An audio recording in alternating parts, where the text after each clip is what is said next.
የፌዴራል ስነ ምግባርና ጸረ ሙስና ኮሚሽን ባለፉት 10 ዓመታት በርካታ ሙስናና ብልሹ አሰራሮችን ለመታገል የሚያስችሉ ተግባራትን ማከናወኑን ገለጸ። ሁለተኛው ዙር የኢትዮ ኬንያ ድንበር አካባቢ የሰላም መድረክ በሞያሌ ተካሄደ። በተለያዩ ሀገራት የሚከናወን የአክሲዮንና የቦንድ ሽያጭ ገበያ ባልተጠበቀ ሁኔታ እያሽቆለቆለ ነው። አርዕስተ ዜናዎቻችን ናቸው።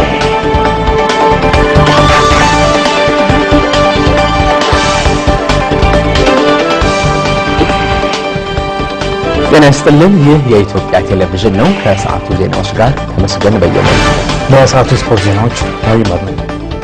እንሰግናለን ነው። የሰዓቱን ዜናዎችን እንጀምረው እንደተለመደው አጫጭሮቹን በማስቀደም ነው። ከኛ ጋር ሆኖ የኢህአዴግ ስራ አስፈጻሚ ኮሚቴ የግብርና ስራዎችን አስመልክቶ የሚያደርገው መደበኛ ስብሰባ ሐምሌ 30 ይካሄዳል።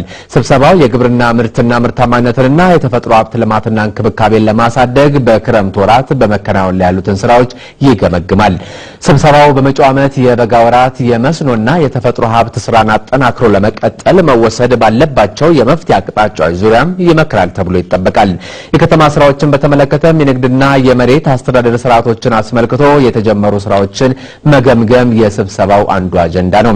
የ5 ዓመቱን የእድገትና ትራንስፎርሜሽን እቅድ ግቦችን ለማሳካት በሚቻልበት ሁኔታና ከቤቱ በሚቀርቡ ሌሎች አጀንዳዎች ዙሪያ ይወያያል ተብሎ ይጠበቃል። የኢህአዴግ ምክር ቤት ጽህፈት ቤት የላከው መረጃ እንዳመለከተው የአየር ንብረት ለውጥ በልማት እንቅስቃሴዎች ላይ ሊያደርስ የሚችለውን ተጽዕኖ ለመክታት ሁሉም ባለድርሻ አካላት በንቃት መስራት እንዳለባቸው የአካባቢ ጥበቃ ባለስልጣን አስታወቀ። በተለያዩ ሀገራት በአካባቢ ጥበቃ፣ በግብርና፣ በጤና ላይ የሚሰሩ ፕሮጀክቶች ተወካዮች የተሳተፉበት አውደ ጥናት በአዲስ አበባ ተካሂዷል። የባለስልጣኑ ዋና ዳይሬክተር ዶክተር ተወልደ ብርሃን ገብረ እግዚአብሔር በአውደ ጥናቱ ላይ እንደገለጹት የአየር ንብረት ለውጥ በምርታማነትና በጤና ላይ የሚያስከትለውን ችግር በመገንዘብ ደንን በማልማትና የካርበን ልቀትን በመቀነስ አካባቢን መታደግ ይገባል። የአውደ ጥናቱ ዓላማ የአየር ንብረት ለውጥ ተጽዕኖን ተቋቁሞ አርሶ አደሩንና አርብቶ አደሩን ተጠቃሚ የሚያደርጉ ፕሮጀክቶች ልምድ እንዲለዋወጡ ለማድረግ ነው።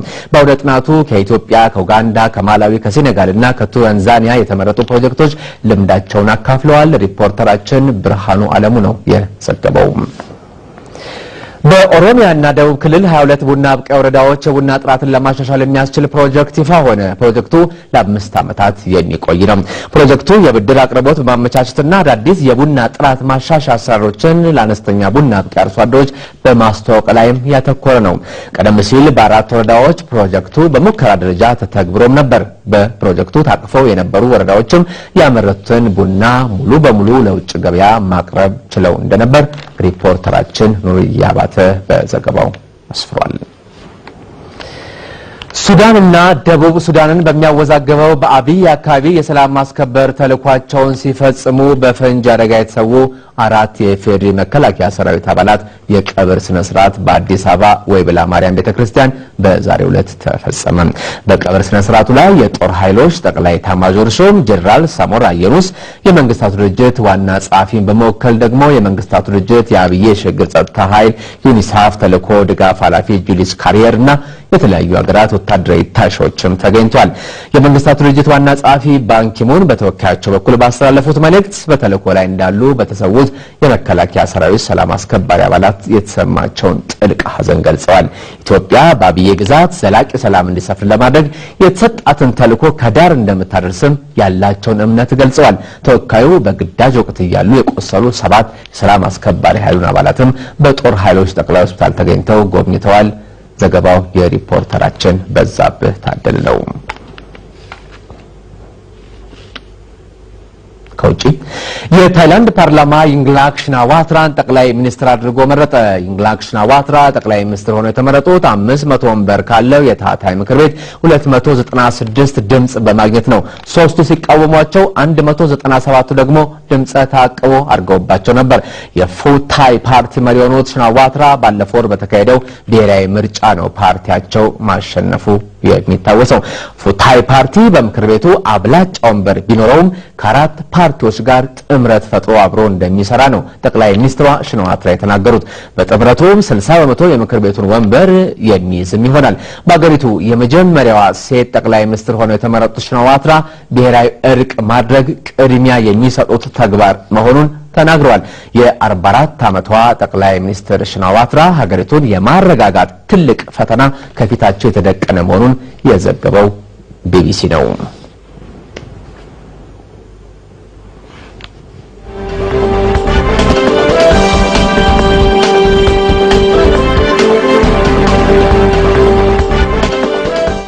አጫጭር ዜናዎችን አጠናቀናል። ለትንታኔ ያዝናቸው ዜናዎች አለፍን። የፌዴራል ስነ ምግባርና ጸረ ሙስና ኮሚሽን የእድገትና ትራንስፎርሜሽን እቅድን ለስኬት በሚያበቁ ተግባራት ላይ ትኩረት አድርጎ መስራት እንዳለበት ምክትል ጠቅላይ ሚኒስትርና ውጭ ጉዳይ ሚኒስትር አቶ ኃይለማርያም ደሳለኝ አሳሰቡ። ኮሚሽኑ ባለፉት 10 ዓመታት በርካታ ሙስናና ብልሹ አሰራሮችን ለመታገል የሚያስችሉ ተግባራትን ማከናወኑን ነው የገለጸው። ትንታኔው የጀሚል ኑረዲን ነው። የአዲስ አበባ ዩኒቨርሲቲ የፌዴራል የስነ ምግባርና የጸረ ሙስና ኮሚሽን በ10 ዓመታት ውስጥ ያከናወናቸው ተግባራት ያስገኙትን ውጤት በተመለከተ በተለያዩ የመንግስት መስሪያ ቤቶች ላይ ጥናት አድርጓል። በጥናቱ ከተካተቱት ከ3000 በላይ ሰራተኞች 44 በመቶዎቹ ስለ ሙስና ግንዛቤ ያገኙት በቴሌቪዥንና በሬዲዮ መሆኑን ተናግረዋል። 74 በመቶዎቹ እየተሰጡ ላሉ ትምህርቶች የተሰጠው ጊዜ በቂ እንዳልሆነ ነው የሚስማሙት። አቀራረቡም አሰልቺ ነው ብለዋል። እናም የትምህርት አሰጣጡ መጠናከር አለበት ባይ ናቸው። የጥናቱ አቅራቢ ፕሮፌሰር ሀብታሙ ወንድሙ ኮሚሽኑ ተጨማሪ ተግባራት ይጠበቅበታል ነው ያሉት። በትምህርት ዙሪያ ለምሳሌ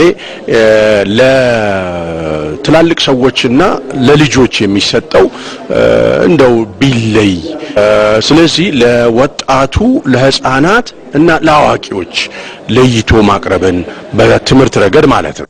የፌዴራል የስነ ምግባርና የጸረ ሙስና ኮሚሽን የትምህርትና ስልጠና ጉዳዮች ዳይሬክተር አቶ ብርሃኑ አሰፋ የህብረተሰቡን ግንዛቤ ሊያሳድጉ የሚችሉ ትምህርቶች በስልጠናና በህትመትና በኤሌክትሮኒክስ ሚዲያዎች መሰጠታቸውን ጠቁመዋል። ከ11000 በላይ ኮሚሽኑን የሚመለከቱ የሙስና ጥቆማዎች ቀርበው 5200 የሚሆኑትን መርምሮ ለፍርድ ማቅረቡንም ገልጸዋል። ኮሚሽኑ በቢሊዮን የሚቆጠር ገንዘብ ግምት ያላቸው ያለአግባብ የተመዘበሩ ሀብቶች እንዲታገዱና ለመንግስት ገቢ እንዲሆኑ አድርጓል። መሬትን ብቻ በአዲስ አበባ ውስጥ ወደ 2 ቢሊዮን ብር የሚጠጋ መሬት ነው እንዲታገድ ያደረግነው ያለአግባብ ተይዟል በሚል በፍርድ ቤት ትዕዛዝ። ወደ 160 ሚሊዮን ብር የሚያወጣ መሬት ለሚመለከተው ያስመለስንበት ሁኔታ አለ። ወደ 96 ኪሎ ግራም ወርቅ ቀላል አይደለም። ይሄ በያስመለስነውንና ያሳገነውን ጨምሮ ነው። ከ63 ተሽከርካሪዎች በላይ እና እነዚህ የመሳሰሉ ነገሮች ያስመለስንበት ያሳገንበት ደግሞ እንዳይሸጡ እንዳይለወጡ ያደረግንበት ሁኔታ አለ። የኮሚሽኑ ጥፋተኞችን የማስቀጣት አቅም ከ86 በመቶ በላይ መድረሱንም ጠቁመዋል። ሙስናን ለመከላከል የሚደረገውን ጥረት ለመደገፍም ከ17500 በላይ ተሿሚዎች የህዝብ ተመራጮችና ጉዳዩ የሚመለከታቸው የመንግስት ሰራተኞች ሀብታቸውን እንዲያስመዘግቡ መደረጉንም ተናግረዋል። ኮሚሽኑ የሙስና ተግባርን ያጋለጡ ግለሰቦች ጥቃት እንዳይደርስባቸው ከለላ እየሰጠ መሆኑንም ጠቁመዋል። ከለላንም በተመለከተ ለሙስና ወንጀል ጠቋሚዎች ምስክሮች ከለላ ስንሰጥ ቆይተናል። ለበርካታ ምናልባትም ከ80 በላይ ለሚሆኑ ከስራቸው የተባረሩ ወደ ስራቸው እንዲመለሱ አላግባብ ጥቅማቸውን ያጡ ድገት ያጡ እንዲያገኙ በማድረግ ኮሚሽኑ ከለላ ለመስጠት የሞከረበት ሁኔታ አለ። ኮሚሽኑ የተቋቋመበትን 10ኛ ዓመት ምክንያት በማድረግ የተካሄደውን አውደ ጥናት የከፈቱት ምክትል ጠቅላይ ሚኒስትርና የውጭ ጉዳይ ሚኒስትሩ አቶ ኃይለማርያም ደሳለኝ እንዳሉት የእድገትና የትራንስፎርሜሽን እቅዱ በታሰበው ጊዜና መጠን ተግባራዊ ለማድረግ የኮሚሽኑ ድርሻ ከፍተኛ ነው። ይህም የእድገትና ትራንስፎርሜሽን እቅዱን ለስኬት ለማብቃት በእቅዱ ዘመን ሊተኮርባቸው ይገባል ብሎ ኮሚሽኑ በለያቸው ዛሬም በተገለጹት በመሬት አስተዳደር በትላልቅ የመንግስት ግዢዎችና መሰረተ ልማቶች ኮንትራት አፈጻጸም በመንግስት ፋይናንስና ግብር አሰባሰብ እንዲሁም በፍትህ አስተዳደር ጉዳዮች ዙሪያ ተግቶ እንዲሰራ ይጠበቃል። ኮሚሽኑ በሚቀጥሉት 12 ዓመታት ውስጥም በዓለም ተጠቃሽ ከሆኑ የጸረ ሙስና ተቋማት ውስጥ አንዱ ለመሆን አቅዶ እየሰራ ነው።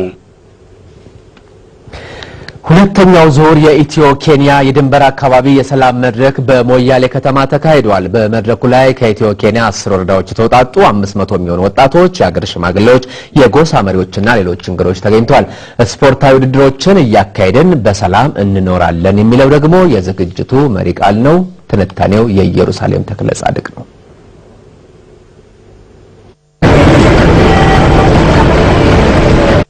የግጦሽ ሳር ፍለጋ አልፎ የሚከሰተው የቀንድ ከብት ስርቆትና የውሃ እጥረት በኢትዮ ኬንያ ድንበር አካባቢ ለሚቀሰቀሱ ግጭቶች መንስኤ ነበሩ። ለችግሮቹ ምን አይነት መፍትሄ ሊቀመጥላቸው ይገባል የሚለው ደግሞ በምስራቅ አፍሪካ የልማት በይነ መንግስታት ኢጋድ የግጭቶች የቅድመ ማስጠንቀቂያና አፋጣኝ ምላሽ ተቋም ሲዋር የቤት ስራ ሆኖ ቆይቷል። እንደ ኤሮፓያን አቆጣጠር በ2002 ከሰባቱ የኢጋድ አባል ሀገራት ተውጣቶ የተቋቋሙ ሲዋር በኢትዮ ኬንያ ድንበር የሚነሱ ግጭቶችን ለመፍታት በድንበር አካባቢ የሚኖሩ አባወራና እማወራ አርብቶ አደሮችን፣ የጎሳ መሪዎችን፣ ወጣቶችና ሴቶችን እንዲሁም የመረጃ ሰራተኞችን ያሳተፈ የዘላቂ መፍትሄ ሀሳብ ሲያፈላልግ ቆይቷል። ውጤትን ባስመዘገበባቸውና በተሰማራባቸው 3 ቀጠናዎች አማካኝነት ቀጠናዎቹ ደግሞ በኢትዮጵያ በኬንያና በሶማሊያ አካባቢ የሚንቀሳቀሰው የካራሞጃ ቀጠና ኢትዮጵያን፣ ኬንያን፣ ሱዳንና ዩጋንዳን የሚያጠቃልለው ሶማሌ ቀጠና እንዲሁም በጅቡቲ ድንበር አካባቢ የሚንቀሳቀሰው ደንከል ቀጠና ይባላሉ። ሂደቱ ማሳያ ነው የተባለውን የሰላም መድረክ ለመጀመሪያ ጊዜ ባለፈው ዓመት በኬንያ ሞያሌ ከተማ አካሂዶ ነበር። የዚህ ዝግጅት ሁለተኛው መድረክ በኢትዮጵያ ሞያሌ ከተማ ተካሂዷል። የፌዴራል ጉዳዮች ሚኒስትር ተወካይ አቶ ካላዩ ገብረሕይወት በከተማዋ ተገኝተው የሰላም መድረኩን ሁላችንም በዚህ ስፍራ ስንሰባሰብ ስለ ሰላም ልንመካከር ነው ሲሉ የስነ ስርዓቱ መጀመር በንግግራቸው አብስረዋል። ግጭት ሳይሆን ስለ ሰላም ነው እየተነጋገርን ያለነው። ይህ ሰላም ሊሰፍን የቻለ የሚመለከታቸው የመንግስት አካላት፣ የሚመለከታቸው የህዝብ ተወካዮች፣ ሽማግሌዎች፣ ወጣቶች፣ ሴቶች በጋራ ለሰላም ስለሰሩ ነው። ኳስን እንጫወታለን፣ ነገር ግን ጎል ለማስቆጠርና ለመሸናነፍ ሳይሆን የእርስ በርስ ግንኙነታችንን ለማጠናከር ነው ሲሉ ተወካዩ ተናግረዋል። በድንበር አካባቢ ለታየው ሰላም የድንበር አካባቢው ማህበረሰብ ድርሻ የጎላ ነበር ያሉት የላይኛው የሰሜን ምስራቅ ኬንያ ግዛት ኮሚሽነርና የሀገሪቱ መንግስት ተወካይ ሚስተር ዌንስላስ ኦንጋዩ ናቸው። ዌንስላስ እንደሚሉትም አሁን እየታየ ያለውን ለውጥ ለማጠናከር ሀገራቸው በአካባቢው በመሰረተ ልማቱ ዘርፍ ትኩረት አድርጋ እየሰራች ነው ብለዋል። የኬንያ መንግስት ከወደብ ከተማ ሞንባሳና ሌሎች ከተሞች በቀጥታ ከአዲስ አበባ ጋር የሚገናኝ ዋና መንገድና የባቡር ሀዲድን ለመገንባት እቅድ ነድፏል። የሲዋር ተወካይና ህዝብ ግንኙነት ወይዘሪት ትዕግስት ኃይሉ በኬንያ ሞያሌ ከተዘጋጀው የሰላም መድረክ የዘንድሮን ዝግጅት ለየት የሚያደርገው አጋጣሚ አለን ያሉት This year we have been fortunate to have በዚህ ዓመት ዝግጅት ላይ የግሉ ዘርፍ በግንባር ቀደምትነት ተሳታፊ ሆኗል። ይህ ደግሞ ለቅዱ መሳካት አመላካች ምዕራፍ ነው። ሰላም ማለት ሁሉም በኃላፊነት የሚወጣውና ተጠቃሚ የሚሆንበት መሆኑን በማሳየትም ጭምር ስፖርታዊ ውድድሮችን እያካሄድን በሰላም እንኖራለን የሚለውን መሪ ቃል በያዘው በዚህ መድረክ ላይ ከ10 ወረዳዎች የተውጣጡ 500 የሚሆኑ ወጣቶች ተሳታፊ ሆኗል። የሰላም ኮሚቴ አባላት ደግሞ አሁን የተገኘው ሰላም በምን መልኩ መቀጠል አለበት በሚለው ዙሪያ ረጅም ጊዜን የወሰደ ውይይት አካሂዷል። ከኢትዮጵያ ቴሌቪዥን የሰዓቱ ዜና እንደቀጠለ ነው። በዓለም አቀፍ ደረጃ በተለያዩ ሀገራት የሚከናወኑ የአክሲዮንና የቦንድ ሽያጭ ገበያ ባልተጠበቀ ሁኔታ እያሽቆለቆለ ነው። የአውሮፓ ህብረት በዓለም አቀፍ ደረጃ ለተከሰተው ወቅታዊ የገበያ አለመረጋጋት ደግሞ ምክንያቱን ለማወቅ አዳጋች ነው ብሏል። የአሜሪካ ምጣኔ ሀብት ደግሞ ከወራት አዝጋሚ ሂደት በኋላ በሐምሌ ለ117,000 ሰዎች የስራ ዕድል ፈጥሯል የተባለው ሰለሞን ገዳ ትንታኔ ያለው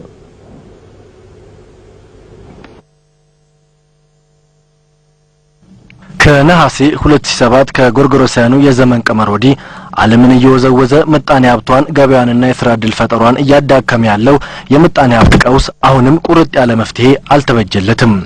መነሻው ሀገር አሜሪካ የሌማን ብራዘርስ ክስረት፣ ሰበቡ ደግሞ ተቋማት ለመኖሪያ ቤት ገዢዎች ከልክ ያለፈ ብድር መስጠታቸው ነው። የአሜሪካን ተቋማት አዳክሞ አትላንቲክን ተሻግሮ አውሮፓ የደረሰው ቀውሱ ግሪክ፣ አየርላንድ ሪፐብሊክና ፖርቹጋልን ክፉኛ ጎድቷል። አሁን ደግሞ ጣሊያንና ስፔንን እያሰጋ ነው። የዩሮ ተጠቃሚ የሆኑ ሀገራት ራሳቸውን ከውድቀትና ከክስረት ለማዳን ከአንድም ሁለት ሶስቴ ተሰብስበዋል። በቀጣዩ መስከረም ወጪ የሚደረግና ለማገገሚያ የሚውል 440 ቢሊዮን ዩሮ መድበዋል። ሀገራቱ ምጣኔ ሀብታቸውን ለመታደግ ቢጥሩም አብረዋቸው የሚነግዱት ዩሮ ተጠቃሚ ያልሆኑ ሀገራት የምጣኔ ሀብት ቀውስ ገበያቸውን አናግቶታል። በአሜሪካ ዎል ስትሪት በተወሰነ መልኩ የአክሲዮን ገበያ ሽያጩ ቢዳከምም የሀገሪቱ ምጣኔ ሀብት ግን ከወራት መታተር በኋላ ለ117,000 ሰዎች የስራ ዕድል መፍጠር ችሏል። በወርሃ ሐምሌ በአውሮፓ በስፔን ለተከታታይ ቀናት የአክሲዮንና የቦንድ ገበያ ሽያጩ አሽቆልቁሏል። በፈረንሳይና በጀርመንም የተሻለ ሁኔታ የለም። የአውሮፓ ህብረት የዩሮ ተጠቃሚ ሀገራትን ከውድቀት ለመታደግ ሁሉንም አማራጭ እንደሚጠቀም ገልጿል። የህብረቱ ማዕከላዊ ባንክ ሀገራቱን ከውድቀት ለመታደግ የሚረብሽ ሁኔታ ቢኖርም የሀገራቱን ቦንድ ለመግዛት መወሰኑን